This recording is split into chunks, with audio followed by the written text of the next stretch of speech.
Hello, my dear fans and scholars. Welcome back to all of you once again to your own academy, Anand Law Academy.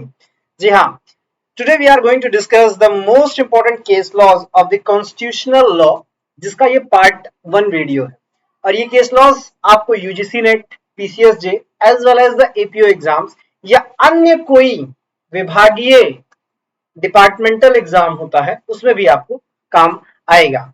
तो without any wasting time let's start the slide number 1. जी हाँ, यहाँ पे आप देख सकते हैं जो पहला इंपॉर्टेंट केस है वो है KC Vasanth Kumar versus state of Karnataka. Case क्यों इंपॉर्टेंट है?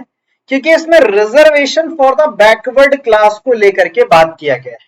तो ज्यादा कुछ नहीं, फैक्ट नहीं डिस्कस करना है क्योंकि हम लोग को केस लॉ समझना है, कौन सा केस इंपॉर्टेंट है उस दृष्टिकोण से पढ़ना है. तो पहला केस है KC Vasanth Kumar versus state of Karnataka, reservation for the backward classes. दूसरा जो केस है आपका किहोत वर्सेस जिलाचुला है.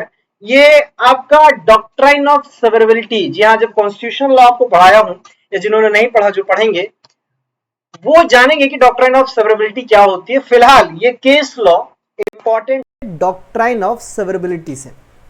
Next important case law Surjit Singh Thind versus Kanwaljit Kaur. ये एक इंपॉर्टेंट केस लॉ है क्योंकि ये जो महिलाओं की वर्जिनिटी टेस्ट बीच में काफ़ी प्रचलित हुआ था. शादी से पहले आप उनका वर्जिनिटी टेस्ट, फलाना ढिमका टेस्ट हुआ करता था, उसको अगर आप करवाते हैं तो virginity test of a women violates the right to privacy. तो हाँ, आपका जो वर्जिनिटी टेस्ट है वो राइट टू प्राइवेसी के तहत आता है. अगर कोई ऐसा टेस्ट आपको कंपेल करके करवाया जा रहा है तो it means there is a breach, there is a violation of your right to privacy. Next important case is Brijbhushan versus state of UP. ये केस लॉ रिलेटेड है आपके फ्रीडम ऑफ प्रेस से. किससे रिलेटेड है? फ्रीडम ऑफ प्रेस से ये case law related है. जो फोर्थ है Maneka Gandhi versus union of India, इसमें एक प्रिंसिपल बनाया गया था जस्ट, फेयर एंड रीजनेबल. तो ये बात ध्यान रखिएगा, ऐसा कौन सा केस लॉ है जिसमें जस्ट, फेयर एंड रीजनेबल ये शब्दों का इस्तेमाल किया गया? That is Maneka Gandhi versus union of India. ये यूजीसी नेट के लिए ये वाला केस लॉ बहुत इंपॉर्टेंट है. Next one is SR Bommai case.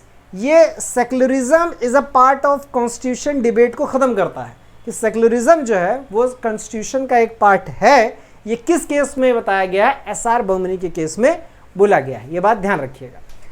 The last case of the slide number 1 is Rajbala versus state of Haryana. इसमें क्या कहा गया था? Right to vote.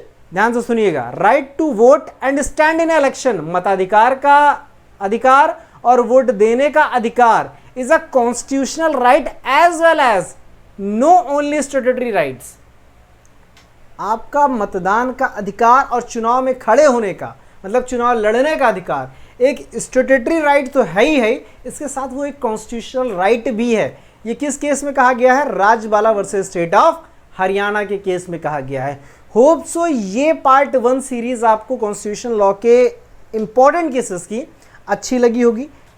फिर से कहता हूं, इन केसेस को आप देखिएगा, प्रीवियस ईयर में सॉल्व कीजिएगा, या आपके पास कोई लैंडमार्क जजमेंट्स की किताब होगी तो उसमें ये केसेस जरूर दिए होंगे.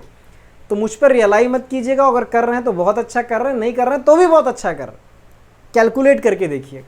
ठीक है, चलिए, have a nice day, good day. फिर मिलते हैं नेक्स्ट पार्ट में.